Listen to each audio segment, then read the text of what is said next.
vous qui aimez la parole, cette émission, La Bible ouverte, vous est dédiée.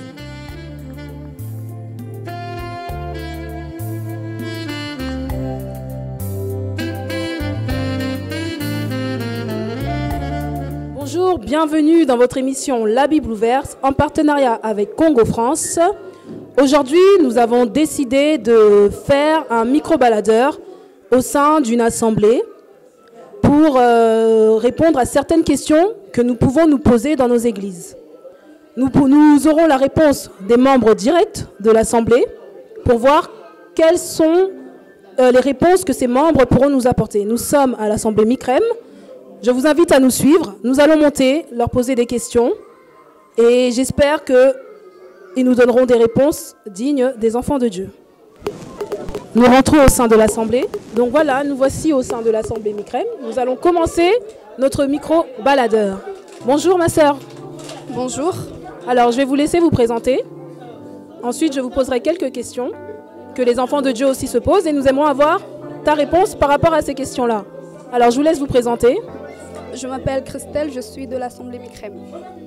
Alors ma sœur, la question que je vais te poser, c'est pourquoi disons-nous au peuple de Dieu d'entrer dans le monde des ténèbres pour arracher ou bien pour récupérer ce que le diable nous a volé, sachant que la Bible dit qu'il n'y a pas de relation entre la lumière et les ténèbres.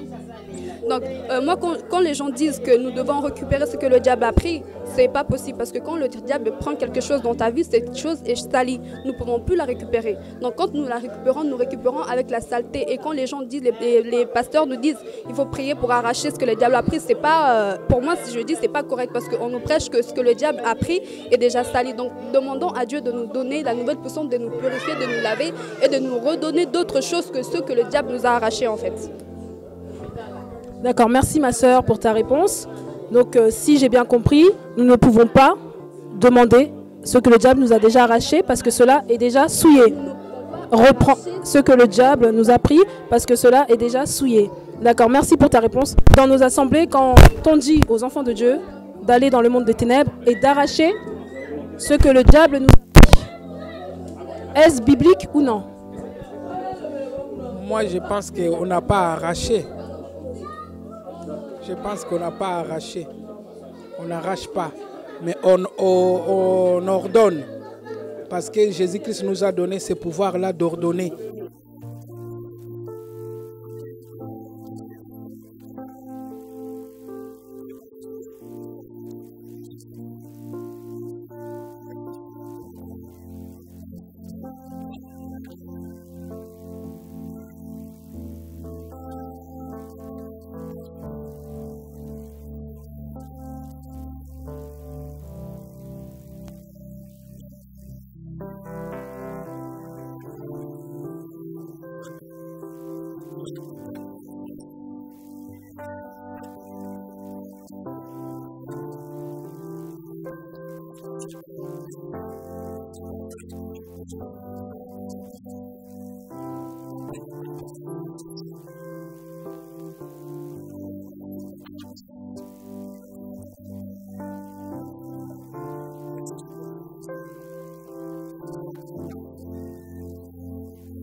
Bonjour mon frère. Bonjour. Alors je vais vous laisser vous présenter et ensuite je vous poserai deux petites questions à laquelle j'aimerais entendre votre réponse. Ok, je m'appelle le frère Clotaire. Je suis un des responsables à Micrem, à l'église Micrem, qui est située à Sarcelles. Voilà. Alors je vais vous poser une question. Que pensez-vous lorsque dans nos assemblées, on dit au peuple de Dieu, maintenant nous allons aller dans le monde des ténèbres et arracher ce que le diable nous a pris. Ben, tu sais, ma sœur Annie, je suis un peu étonné de ça parce que aller dans le monde des ténèbres, arracher ce que le diable a retenu, je ne vois pas qu'est-ce qu'on va arracher. Et parce que le diable, s'il vous arrache quelque chose, je ne vois pas comment tu vas aller arracher ça et puis récupérer ça. Parce que d'abord le diable lui-même en personne, il n'est pas propre. Okay? Il n'est pas propre. Par contre, moi, ce que je peux dire, dans la maison de notre Père, tout y est. Donc, si tu veux, au lieu d'aller arracher chez le diable, retourner chez ton Père, et c'est là-bas que tu vas prendre encore de nouvelles choses. Je peux te donner un exemple. Si, par exemple, tu es en train de marcher, tu manges du pain, un fou vient te racher le pain, est-ce que tu vas courir encore chez le fou pour récupérer le pain pour manger? Je ne le vois pas. Très bonne question. Merci pour ta réponse. Merci. Bonjour. Bonjour. Alors, bienvenue dans notre rubrique La Bible ouverte. Merci. Je vais vous poser une question, mais tout d'abord, je vais vous laisser vous présenter. Bonjour, moi c'est frère Yves. Donc voilà, je suis membre de la chorale de l'église Micrem. Bonjour mon frère. La question que j'ai à te poser, c'est que penses-tu du verset biblique où Jésus dit « Même si vous refusez de m'adorer, mon Père suscitera des pierres pour que les pierres m'adorent. » Bien, premièrement, j'aimerais dire que Dieu n'a pas besoin n'a pas besoin que moi seulement puisse l'adorer. C'est-à-dire tout ce qu'il a créé, les arbres, les pierres, les animaux sont appelés à l'adorer. La Bible dit que tout ce qui respire glorifie l'Éternel. Donc, même si il arrive que moi, je lui tourne le dos, les pierres s'élèveront pour l'adorer. Les pierres s'élèveront pour le glorifier. Les oiseaux chanteront de louanges pour l'adorer. Donc, je ne sais pas si j'ai répondu à votre question. Oui, merci. Mais la question est de savoir qui sont les pierres. Ce sont les pierres, la matière que nous voyons, ou ce sont d'autres pierres? Alors, c'est une bonne question qui mérite d'être développée plus longuement. Donc là, je ne saurais pas répondre en une phrase à cette question.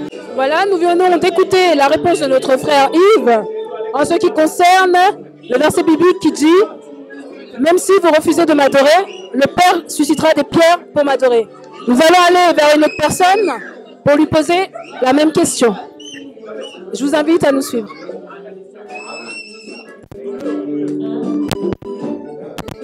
Bonjour mon frère. Alors, bienvenue dans notre rubrique La Bible ouverte en partenariat avec France. Je vais vous poser une question, à savoir, que pensez-vous du verset biblique où Jésus dit « Même si vous refusez de m'adorer, le Père suscitera des pierres pour m'adorer ».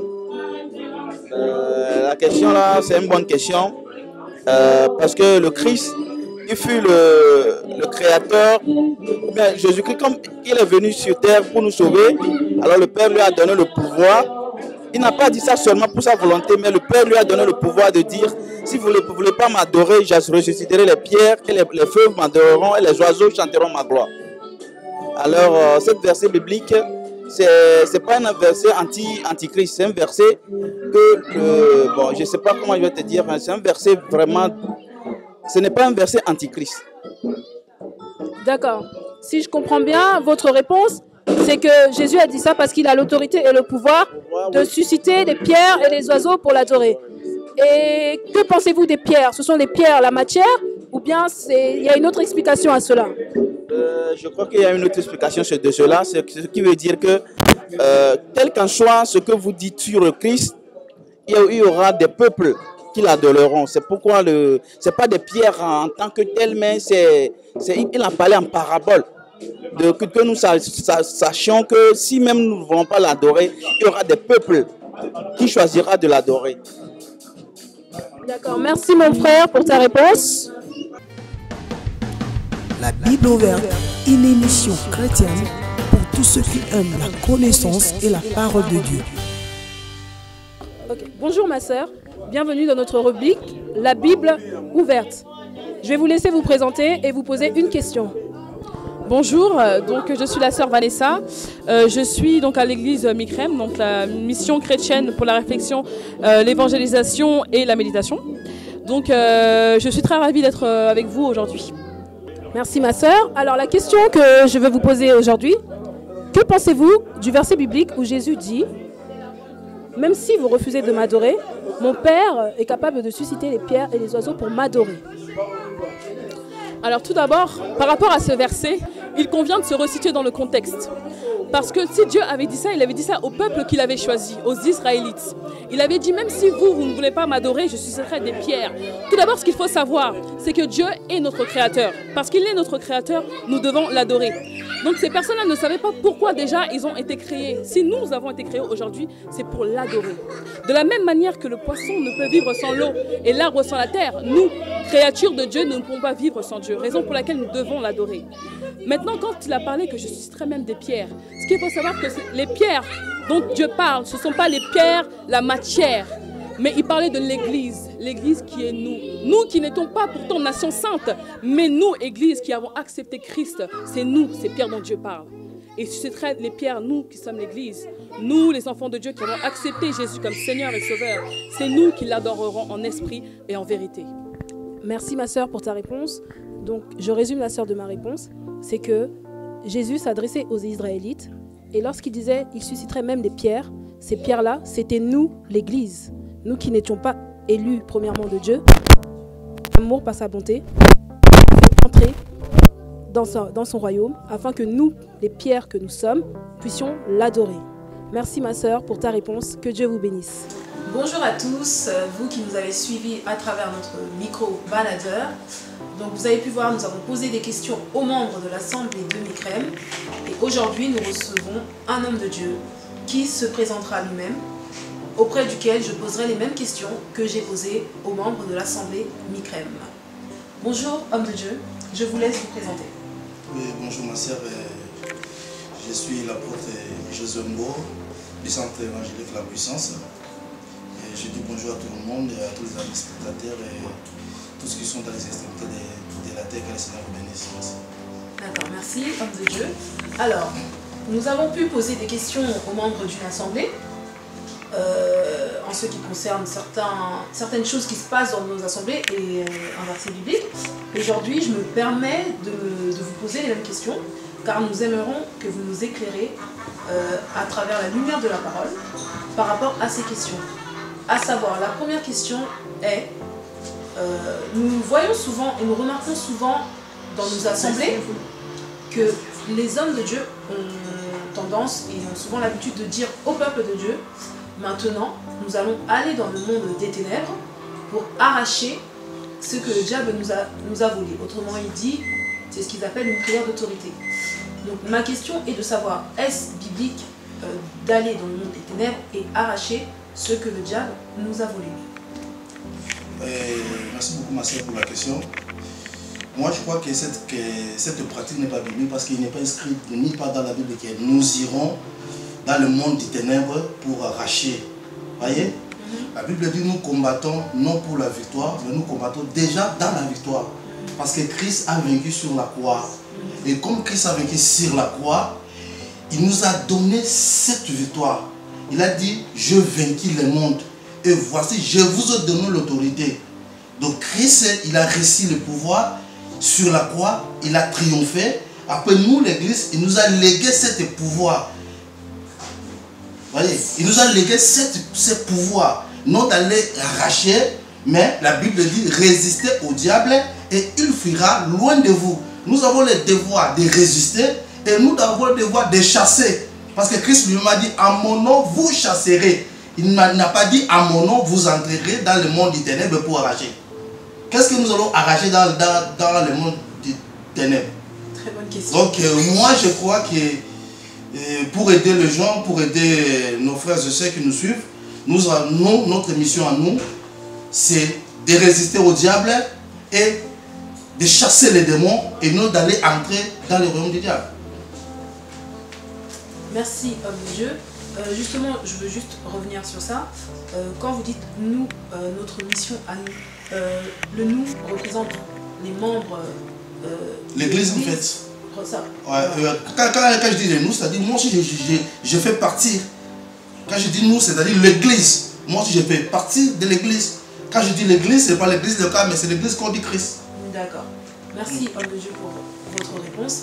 Donc, je comprends par là que l'église n'a pas à aller à chasser, car Christ a déjà vaincu. L'église n'a pas à aller entrer, excusez-moi, oui. Arracher. Mais l'église est là pour chasser et résister. L'église peut chasser, l'église peut résister, mais l'église ne peut pas arracher. D'accord. D'accord. Merci, homme de Dieu, pour votre réponse. Donc, l'homme de Dieu nous a dit que l'église peut chasser, peut résister, mais l'église ne peut pas aller arracher, car ce n'est pas notre mission, ce n'est pas notre devoir. Nous n'avons pas été appelés à ça. La seconde question est de savoir que pensez-vous du verset où notre Seigneur Jésus-Christ dit « Même si vous refusez de m'adorer, mon Père est capable de susciter des pierres qui m'adoreront. » Merci beaucoup ma soeur pour ta seconde question. Je comprends que tu as de bonnes questions. Et cela prouve que tu as envie de connaître et ça veut dire envie de savoir. Je dois dire ceci à l'église. La Bible dit que les chrétiens d'aujourd'hui, nous devons être comme les chrétiens de Béret. Vous voyez à Béret, la Bible dit, ces chrétiens-là, ils n'étaient pas des spectateurs. En venant dans l'assemblée, après avoir écouté la parole, ils avaient des calepins là où ils notaient tous les versets et tout ce que le prédicateur a prêché. Lorsqu'ils rentraient chez eux, ils examinaient l'écriture par rapport à ce qui a été enseigné. Donc c'est ça ce que nous devons faire aujourd'hui. Mais les chrétiens aujourd'hui sont devenus des paresseux. C'est pourquoi dans nos églises aujourd'hui, il y a des gourous. C'est pourquoi dans nos églises aujourd'hui, l'église est en train de sommeiller. Pourquoi? Parce que les chrétiens ne veulent pas travailler, les chrétiens ne veulent pas prier, les chrétiens ne veulent pas lire la parole pour connaître exactement ce que la Bible dit. C'est-à-dire les chrétiens ne veulent pas faire des recherches pour apprendre, pour savoir qu'est-ce que la Bible dit, qu'est-ce que Dieu veut de nous. Par rapport à ce verset-là, c'est dans le livre des Luc, chapitre 19 au 39 à 40e verset. La réponse de Jésus était quoi? Il a dit, s'ils se taisent, les pharisiens, ils ont dit, tu ne vois pas les gens crient beaucoup, est-ce que tu ne peux pas dire à tes disciples de se taire? La réponse de Jésus qui dit, s'ils, c'est en conditionnel, c'est-à-dire s'ils se taisent. Si Israël se taise, alors à ce moment-là, les pierres crieront. Son futur. S'ils se taisent, à ce moment-là, les pierres crieront au futur. C'est-à-dire, il y a des choses là-dessus. D'abord, s'ils se taisent, qui doivent se taire, c'est Israël. Parce que ce peuple-là, c'était les disciples de Christ. Les disciples de Christ, c'était des Israélites. Malgré, il peut y avoir d'autres nations, y compris, mais la majorité, c'était des Israélites. Alors, si Israël se taire, alors crieront les pierres. C'est-à-dire, avant que les pierres crient, il faut que Israël se taise. Pourquoi Israël doit se taire? Et pourquoi Israël va se taire? Voyez, s'ils se taisent, alors les pierres crieront. C'est-à-dire, avant que les pierres crient, il faut que Israël se taise. Avant que les pierres crient, il faut que Israël se taise. Mais qui est Israël et qui sont les pierres? C'est-à-dire, aussi longtemps que Israël ne se taira, les pierres aussi, Israël ne va pas se taire, les pierres aussi ne vont pas crier. Il faut que Israël se taire, en fait que les pierres puissent crier. C'est-à-dire, avant que les pierres aient la bouche de crier, il faut que Israël se taise. Voyez? Quand je lis l'écriture, je comprends qu'il y a un Israélite qui doit se taire pour qu'il y ait une pierre qui va crier. Par là, je veux comprendre que quand on dit s'il se tait, c'est-à-dire Israël doit fermer la bouche. Parce que qu'est-ce qu'Israël disait? Il glorifiait le Seigneur. Il disait Hosanna, Hosanna, bénisse pour soi celui qui vient au nom de l'Éternel. C'est-à-dire Israël doit arrêter cette adoration. Lorsque Israël arrête l'adoration, alors à ce moment-là, les pierres vont commencer à adorer. Juste une question. Pourquoi... Je n'ai pas fini. Ah, excusez-moi. À ce moment-là, les pierres vont commencer à crier. C'est-à-dire Israël doit arrêter en fait que les pierres crient. La Bible dit, il est venu chez les siens ne l'ont point reçu. Mais à tous ceux qui l'ont reçu, il leur a donné le pouvoir de devenir enfants de Dieu, qui sont nés non du sang, non de la chair, mais de la volonté du Père. C'est-à-dire si Israël n'avait pas refusé Christ, nous aussi, les nations, nous ne serons en aucun cas appelés le Fils de Dieu. Donc il fallait que Israël abandonne, il fallait que Israël refuse, il fallait que Israël rejette, afin que nous puissions ramasser. Afin que nous puissions être appelés le Fils de Dieu. Afin que nous puissions accepter. C'est-à-dire, il faut que Israël cesse avec les sacerdoces. Il faut que Israël cesse avec l'adoration qu'il faisait. Afin que nous, qui sommes comme des pierres, parce que la Bible dit dans le livre des pierres que vous êtes des pierres qui construisent l'édifice. Nous sommes des pierres qui construisent l'édifice. L'édifice, c'est le corps de Christ. C'est l'église universelle. Et nous, chacun des chrétiens, c'est une pierre.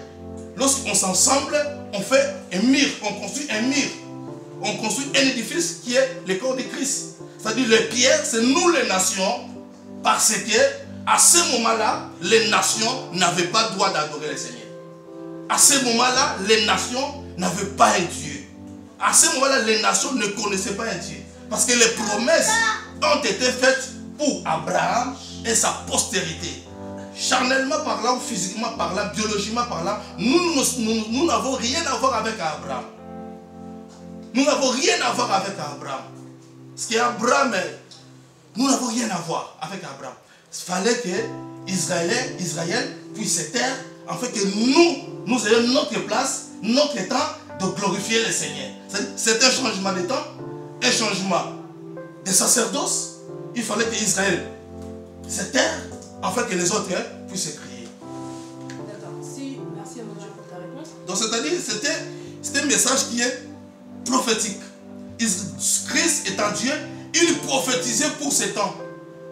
Il prophétisait pour notre temps.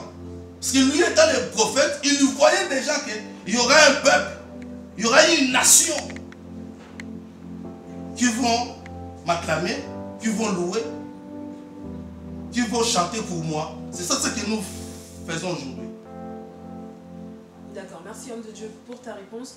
Donc si je comprends bien, la réponse de Christ est une réponse prophétique, qui veut dire que Israël devait se taire pour que nous, aujourd'hui, nous puissions l'adorer. Donc si je comprends bien, les pierres dont Jésus parle, ce sont nous les chrétiens. Ce sont nous les chrétiens, bien sûr. D'accord. Et lorsque vous dites Israël, on est dans un temps aujourd'hui où il fallait que Israël se taise, qu'ils cessent leur adoration. Vous parlez des Juifs. Ouais. Oui, il y a des Juifs qui n'ont pas accepté Jésus. Mais ces Juifs qui devaient se taire, il y a une partie des Juifs qui ont accepté notre Seigneur. Et eux font-ils partie de ces pierres-là? Je dirais oui, affirmatif. Parce qu'Israël qui se sauve aujourd'hui, Israël qui croit en Christ aujourd'hui, ils seront sauvés comme épouse, comme église, non comme Israël. Parce que Dieu a un plan pour Israël. Au moment où nous parlons, il fallait que l'horloge de Dieu puisse se bloquer. Par rapport aux prophéties, à la prophétie de Daniel, par rapport aux 70 semaines de Daniel. Je ne parle pas de l'eschatologie. Par rapport aux 70 semaines de Daniel. Voyez, lorsque Christ est mort, un oin a été tiré de la terre. Maintenant, l'horloge de Dieu qui marchait pour Israël a été arrêtée. Maintenant, Dieu a ouvert une autre brèche pour nous les nations, nous qui étions comme des pierres, nous qui avaient la bouche fermée. Dieu a ouvert une brèche afin que nous puissions entrer dans les promesses que Dieu avait données à Abraham, à Isaac et à Jacob. D'accord, merci homme de Dieu pour ta réponse.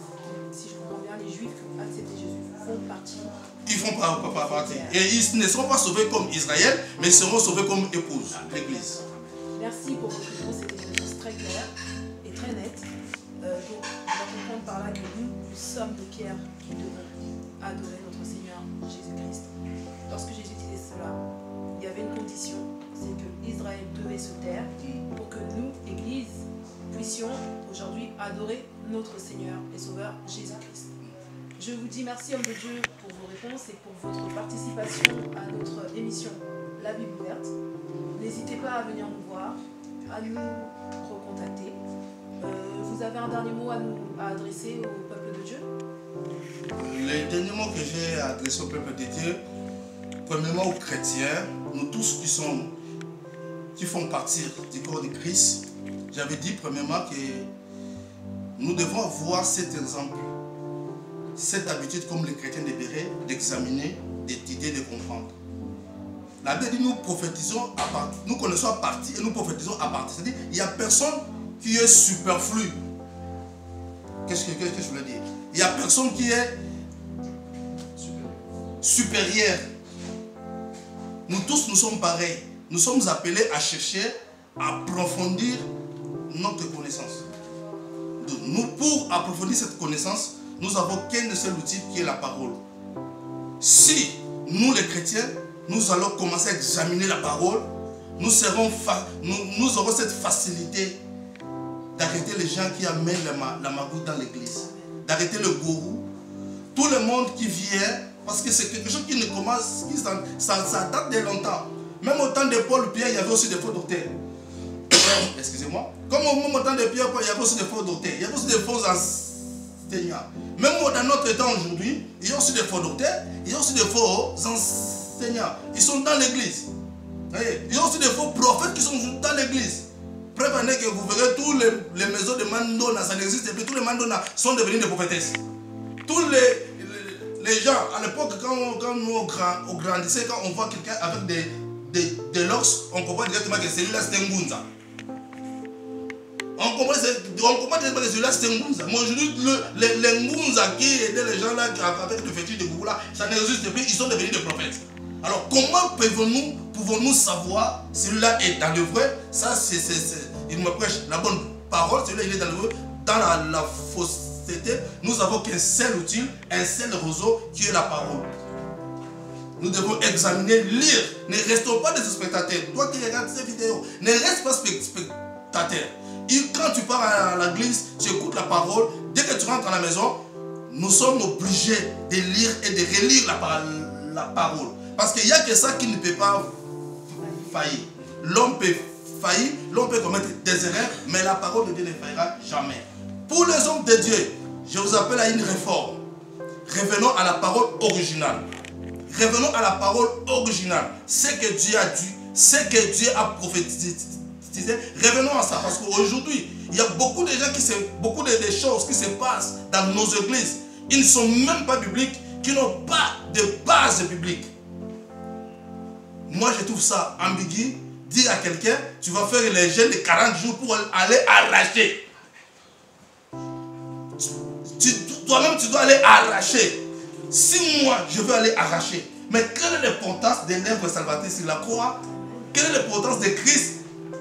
C'est-à-dire, quand je veux m'engager pour mon combat, m'arracher pour moi-même, je vais faire mon effort, je vais faire des jeûnes, de veiller, de longues prières. Je ne dis pas que jeûner c'est mauvais, je ne dis pas que veiller c'est mauvais, bien prier c'est mauvais, non. Mais dans le cas où, c'est pour quel but? Dans le cas où je dis que je veux jeûner pour aller arracher mon mariage, pour aller arracher ma finance, pour aller arracher ma maison, arracher de quoi que ce soit, ce n'est pas biblique dans la Bible. Il n'y a aucun homme de Dieu, il n'y a aucun pasteur, aucun frère qui a dit que faisons le jeûne de 40 jours, de 50 jours, de 21 jours pour aller arracher. Vous voyez, aujourd'hui l'église est en train d'engrouper toutes ces histoires parce que la Bible dit mon peuple est payé par manque de connaissances. Parce que le peuple n'a pas la connaissance. La véritable connaissance, c'est la parole. Quand nous disons la parole de Dieu, si quelqu'un te vient avec ces histoires-là, tu diras réellement que la parole de Dieu ne dit pas ça, la parole de Dieu ne dit pas cela. Dieu pour bénir quelqu'un, Dieu n'a pas de conditions. Dieu n'a pas de conditions pour bénir quelqu'un. C'est la grâce de Dieu. Chacun a son temps. Dieu pour bénir quelqu'un, Dieu n'a pas de conditions. Il ne donne pas de conditions qu'avant que je te bénisse, il faut que tu fasses des jeûnes de 40 jours. Beaucoup de gens l'ont fait, aujourd'hui ils sont toujours des pauvres. il plaît. Beaucoup de gens l'ont fait, les gens de 100 jours, de 50 jours, de 60 jours. Jusqu'aujourd'hui, il plaît. Ils sont toujours des pauvres. C'est-à-dire, les gens qu'ils avaient fait, ce n'était même pas de la volonté de Dieu. Dieu, pour nous bénir, il a donné son Fils unique. Christ est mort. La Bible dit, celui qui croira en lui aura la vie éternelle et en abondance. Il a dit à Pierre, toi qui as abandonné ton père, ta mère, ta femme, tout, tu auras au centuple sur la terre. C'est public. C'est-à-dire, pour vivre cela, pour méditer cela, je n'ai pas besoin d'aller faire les jeûnes de 40 jours pour aller arracher. Arracher quoi? C'est l'ignorance qui tue. Mon peuple paye par faute de connaissance. Vraiment que le Seigneur vous bénisse. Merci, homme de Dieu. Merci pour vos réponses. Que Dieu vous bénisse encore. Merci pour ces paroles profondes et véritables que vous avez pu dire au peuple de Dieu. Merci à vous qui nous avez suivis. Nous avons pu écouter la réponse de l'apôtre Josué. J'espère que ces réponses vous ont éclairé, que ces réponses, je le crois fermement, au nom de Jésus-Christ, que ces réponses vous ont apporté la connaissance. Après avoir posé des questions aux membres de l'Église, maintenant nous allons poser les mêmes questions aux leaders et aux pasteurs de cette Église. Je vais le laisser se présenter et ensuite je lui poserai les questions et nous entendrons ses réponses. Bonjour homme de Dieu. Bonjour ma soeur. Bienvenue dans notre émission La Bible ouverte. On a pu poser des questions aux membres de votre Église. Je vous poserai les mêmes questions par la suite, mais tout d'abord, je vais vous laisser d'abord vous présenter. Merci beaucoup ma soeur, je suis le docteur Sylvain. Je suis pasteur et leader de l'église Micrem et je vous bénis aussi par rapport à votre émission, surtout cette belle rubrique qui est la Bible ouverte. Donc, je suis le docteur Sylvain. Merci. Merci, donc nous sommes en présence du docteur Sylvain qui va pouvoir nous éclairer à travers les questions qu'on a pu poser aux membres de son église, à savoir, que pensez-vous de la prière d'autorité? C'est-à-dire, lorsque dans nos assemblées, nous disons au peuple de Dieu, maintenant nous allons aller dans le monde des ténèbres et arracher, ou bien récupérer, mais souvent c'est arracher, ce que le diable nous a volé. Ah, merci, c'est une très bonne question. C'est vrai que, d'abord je commencerai à dire que c'est vrai que nous connaissons en partie. Chacun de nous connaît en partie et nous prophétisons aussi en partie. Mais par rapport à votre question, ma soeur, je crois que c'est une très bonne question. Ce qui est important, c'est de savoir que la prière d'autorité, c'est entre guillemets une prière de combat. C'est une prière qui on prie, on prend une autorité pour aller récupérer un truc, pour aller faire un truc dans le camp du diable, dans le camp du ténèbre, des trucs comme ça. Quand on parle de la prière d'autorité, on voit de l'autre côté l'adversaire qui est le diable. Moi, je pense que souvent, nous oublions certaines choses qui sont très importantes. L'Église a perdu son sens, sa raison d'être qui est le souci des autres âmes perdues. Ce n'est pas les soucis d'aller combattre, non, je pense pas ça, non, je crois pas ça. Moi, je fais pas de prière d'autorité parce que j'ai une autorité à moi qui est l'autorité de Christ en fait. Je ne perds pas mon temps dans des trucs futurs. Merci pasteur. Donc si je comprends bien, l'Église n'a pas été appelée à combattre, mais plus à aller gagner des âmes, car le Seigneur Jésus a déjà combattu pour nous. Mais comment voulez-vous, ma soeur, que je combatte? Jésus est allé à la croix une fois, il a quitté le trône, il est venu sur la terre. Moi, je ne pense pas qu'il est venu perdre son temps. Il a quitté le trône, il est venu sur la terre, c'était pour aller à la croix et combattre le diable. La Bible dit clairement, il a vaincu le monde, il a vaincu le diable, donc il a combattu, il a gagné et c'est fini.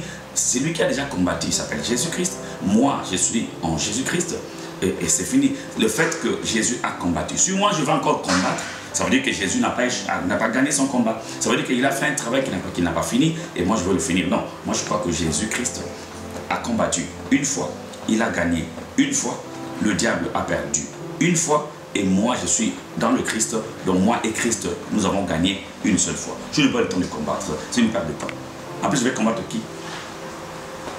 Bonne question, auquel vous pouvez nous répondre, je pense. Oui, combattre, souvent nous combattons les démons. Un homme ne peut pas combattre les démons. Un démon, c'est un esprit. Un homme, c'est un être humain.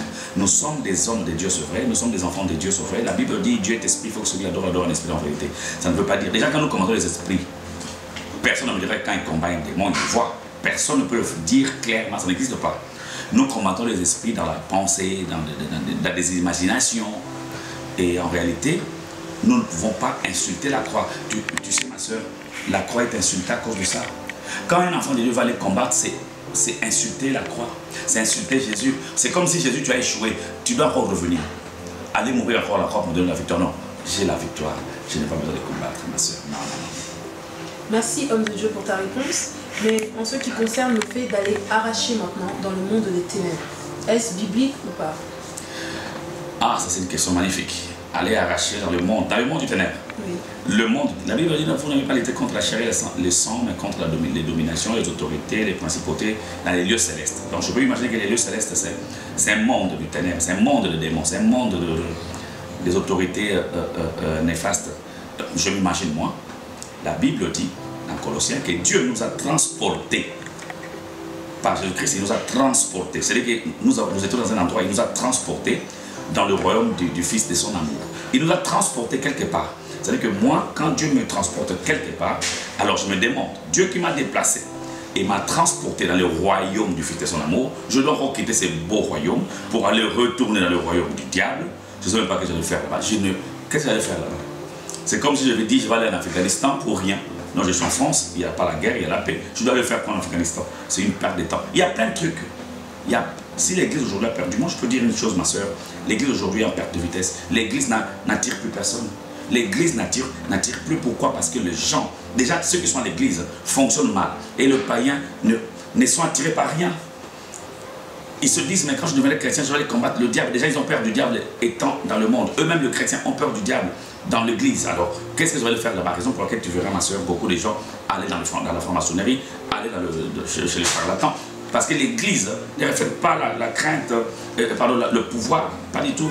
Je n'ai pas besoin d'aller arracher. Tu sais, arracher, c'est quoi? C'est entre guillemets voler. Quand je vois quelqu'un qui passe, je lui arrache ce qu'il a, je l'ai volé. Je lui ai volé, pardon.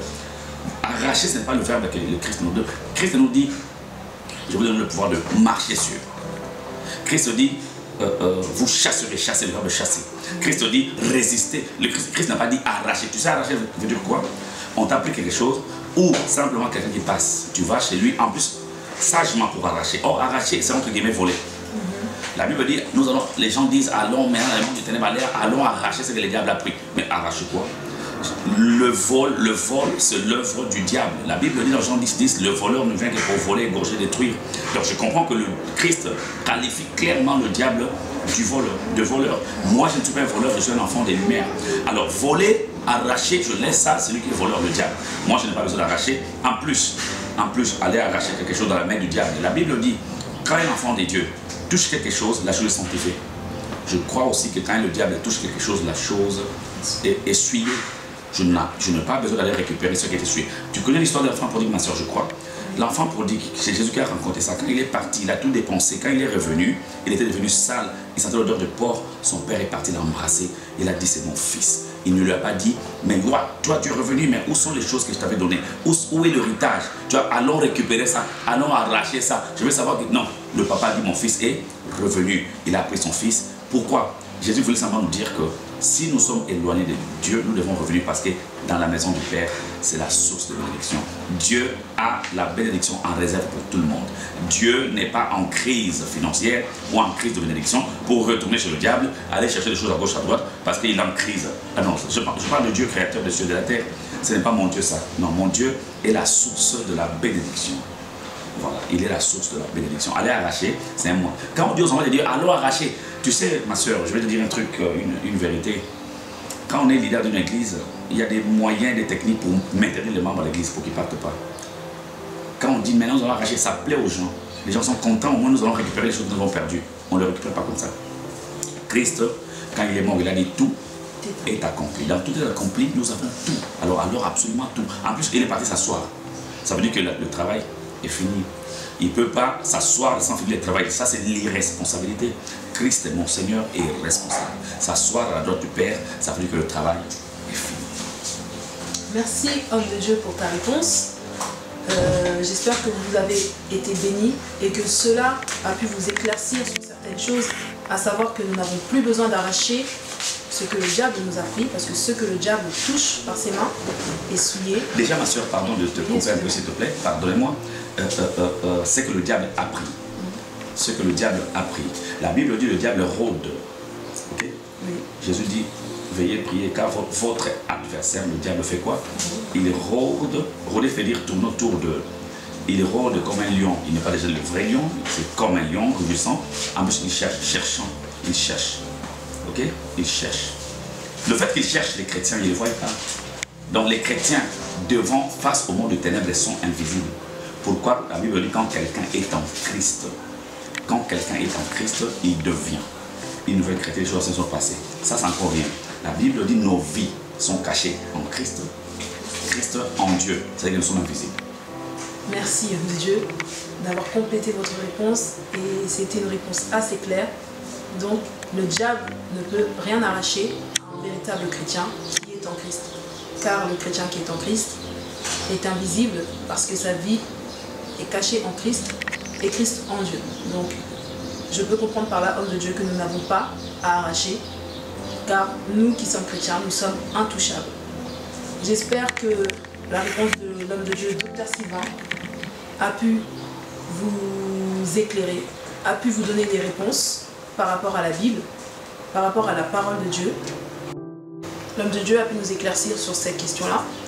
Maintenant, nous allons passer à la seconde question, qui est par rapport au verset qui dit, où Jésus dit, « Même si vous refusez de m'adorer, mon Père est capable de susciter des pierres et des oiseaux pour m'adorer. » Que pensez-vous de ce verset-là? Merci beaucoup ma sœur Annie. En fait, cette question-là, elle est importante, très pertinente aussi. Si vous ne voulez pas... D'abord, la Bible est facile et difficile en même temps. Raison pour laquelle moi, j'opte beaucoup pour l'apprentissage. Un enfant de Dieu, quand il rentre dans le Seigneur, il rentre dans une école. Il y a l'apprentissage. Aujourd'hui, on n'apprend plus. Dès qu'on rentre, on commence à combattre. Dès qu'on rentre, on commence à combattre. Dès qu'on rentre, on commence à combattre. Et dès qu'on va dans une église, on voit des chrétiens qui pleurent. Ils pleurent de janvier jusqu'à décembre. Or, le païen aussi pleure. Alors, le païen pleure. Les chrétiens pleurent. On ne sait plus qui va soutenir l'autre. L'église est le sel de la terre. C'est l'église qui donne le goût. Ce ne sont pas les choses matérielles qui nous manquent, qui peuvent nous pousser à faire des choses, à pleurer comme des païens. Non, non, non. Notre Père, c'est de quoi nous avons besoin. Mais par rapport à ta question, ma soeur, je veux dire ceci que... Déjà, c'est Jésus qui parle. Hein. La Bible, quand on lit la Bible, il faut savoir le contexte aussi parfois. Jésus parle à qui? Quand Jésus était sur la terre, n'oublie pas ma soeur que Jésus n'a pas vécu sous la grâce. Jésus a apporté la grâce, mais il a vécu sous la loi. Et le fait qu'il était venu apporter la grâce, il a été confronté à la loi, la Torah. Et raison pour laquelle dans toutes ces épreuves, dans toutes ces confrontations, il était face aux Juifs qui disaient, mais cet homme, quelle doctrine apporte là? Et Jésus a été sévère et dur auprès des Juifs. Il a dit beaucoup de choses aux Juifs qui ne me concernent pas. Ça ne me concerne pas. Quand il a dit ça, déjà l'Église n'existait pas encore. Jésus, c'est vrai, c'est lui qui a fait naître l'Église. Quand il est mort, on lui a percé les côtés. L'eau et les sangs sont sortis. C'est la naissance de l'Église. C'est comme Adam qui dormait et Dieu a fait sortir Ève. Oui, après Dieu a soufflé, l'homme est devenu une âme vivante. C'est comme Christ est mort à la croix, on la perce. Dieu le fait dormir sur la croix. L'eau et les sangs sont sortis, c'est l'Église qui est née. Mais l'Église a pris vie le jour de la Pentecôte. Quand Jésus parle de ça, là, si vous ne voulez pas, l'Église était où? Ça n'existe pas. L'Église n'était pas. Ça veut dire que ça ne concerne pas l'Église. Ça concerne l'Église, mais indirectement. Ok? Ça ne concerne pas directement l'Église. Donc quand il a dit, si vous ne voulez pas, il s'adressait aux Juifs. Il voulait dire simplement aux Juifs que si vous les Juifs, vous ne voulez pas m'acclamer, m'adorer, vous les Juifs, ce n'est pas un problème. Les pierres, mon Père va jeter le pierre pour m'adorer. Le pierre, là, en fait, quand on lit les évangiles, les épîtres de Paul, on verra que le pierre, c'est en fait chacun de chrétiens. Chacun de Jésus lui-même, la pierre angulaire, et nous sommes de pierre et pour l'édification du corps de Christ. C'est la raison pour laquelle l'Église est le corps du Christ. Nous, chaque chrétien, chacun de chrétiens est une pierre. C'est-à-dire que Christ voulait s'en dire, parce que l'adoration appartenait aux Lévites, non à Israël et aux Lévites, l'adoration. Le culte appartenait aux Juifs, aux Lévites. Jésus voulait s'en dire qu'il y a un temps qui arrive là. Surtout, il a bien dit à la femme samaritaine, il a dit, l'heure vient où ça ne sera ni sur la montagne, parce que la femme parlait du lieu. Et Jésus dit, ni à Jérusalem, c'est encore le lieu. Mais Jésus dit, le temps du lieu est fini. Il y a un temps qui arrive, ça ne sera ni à Jérusalem, ni dans la montagne que vous adorerez le Père, car le vrai adorateur adorera le Père en esprit, en vérité, car Dieu est esprit. Et vous connaissez la suite, tu connais la suite, ma soeur. Mais Jésus parlait aux Juifs, que votre adoration va bientôt prendre fin. le vrai culte d'adoration sera donné à l'église qui va bientôt naître, les pierres que le Père suscitera qui vont m'adorer. Donc l'église est appelée à l'adoration. L'église a remplacé en fait le Lévite, raison pour laquelle tu verras dans Apocalypse 1.5, la Bible dit que nous sommes un royaume des sacrificateurs pour Dieu, un royaume des sacrificateurs. Le seul travail que le Lévite faisait, c'est l'église maintenant qui le fait. Donc il parlait de l'église qui viendra comme étant de pierre vivante pour adorer. Or, les Juifs qui acceptent Jésus font aussi partie de cette pierre-là. Ce n'est pas seulement que Dieu dit, les Juifs, vous, désolé, non. Il voulait dire, je vous présente quelqu'un dans la personne de Jésus-Christ. Il n'y a ni Juif, ni Grec, ni esclave, ni libre, ni blanc, ni noir, ni femme, ni homme, mais tous en Jésus-Christ nous sommes devenus un. Donc n'importe qui accepte Jésus-Christ fait partie de cette pierre qui est là pour édifier le corps du Christ. Donc quand je disais ça, il prophétisait entre guillemets sur la naissance de l'Église. Je suis l'Église, tu es l'Église, nous sommes de pierre et nous sommes façonnés pour l'adoration de Christ, Jésus-Christ. Merci homme de Dieu pour ta réponse qui était vraiment magnifique et vraiment cohérente avec la parole de Dieu. Donc nous devons comprendre par là que Jésus s'adressait aux Juifs en leur disant que les pierres que son Père suscitera, c'est nous, Église, c'est-à-dire toi, moi, et nous, Église, nous signifions ces pierres-là dont Jésus parlait, pour que nous l'adorons. Et je te remercie encore car tu as bien redéfini le rôle de l'Église. Nous sommes là pour adorer le Seigneur, pour se lamenter de la même manière que les païens le font. Vous avez quelque chose d'autre à rajouter ou... Ouais, pour finir, je vais dire d'abord merci à vous, à votre rubrique La Bulle Ouverte. Vraiment merci et que je ne veux même pas dire que Dieu vous bénisse parce que vous êtes déjà bénis et je souhaite vraiment que cette œuvre aille de l'avant. Mais j'allais dire ceci à tous les hommes de Dieu. Je ne suis pas le meilleur, non, il y a beaucoup de meilleurs dans les choses de Dieu. Je veux dire aux hommes de Dieu, revenons à la parole de Dieu. On a souvent présenté Dieu, d'abord le diable comme le méchant, c'est vrai. Mais on a aussi présenté Dieu comme un Dieu méchant avec un fouet. Non, Dieu est amour. Dieu n'est pas un monsieur colérique avec un fouet. Ce n'est pas l'évangile que nous prêchons. Ce n'est pas l'évangile que Christ nous a présenté. Dieu est amour. Dieu nous aime. La Bible dit dans Jean 17, il nous aime du même amour qu'il aime le Seigneur. C'est ce que je veux ajouter. Vraiment continuer. Ce n'est pas pour dire critiquer les autres hommes de Dieu. Je suis vraiment le moindre dans les choses de Dieu. C'est vrai, il y a des grands serviteurs que je respecte beaucoup. Je ne veux pas dire que tous sont nuls, non. Il y a quand même une petite minorité qui ramène les enfants de Dieu dans la crainte. Ça, je ne suis pas d'accord. Je demande aux hommes de Dieu qui apportent la crainte, la peur à l'église, il faut arrêter avec ça. L'évangile, c'est la bonne nouvelle, ce n'est pas la peur. Donc, merci à la majorité de ces hommes de Dieu qui annoncent la bonne nouvelle, c'est-à-dire qui annoncent l'évangile qui est la bonne nouvelle. La bonne nouvelle est que Dieu nous aime par Jésus-Christ. Merci beaucoup. Merci. Merci, homme de Dieu, pour ta réponse encore. Donc voilà, nous venons d'écouter le docteur Simon qui a pu répondre à nos questions. Et que Dieu vous bénisse encore, homme de Dieu. Merci beaucoup. Nous aurons encore l'occasion de nous revoir pour d'autres questions. Nous poserons la même question aux autres hommes de Dieu pour être encore mieux éclaircis et pour être éclairés à la lumière de la parole. Merci, homme de Dieu. Merci à vous. N'hésitez pas à nous recontacter, à venir encore nous revoir pour une interview ou des questionnements encore sur des versets bibliques. Amen. La Bible ouverte, une émission chrétienne pour tous ceux qui aiment la connaissance et la parole de Dieu.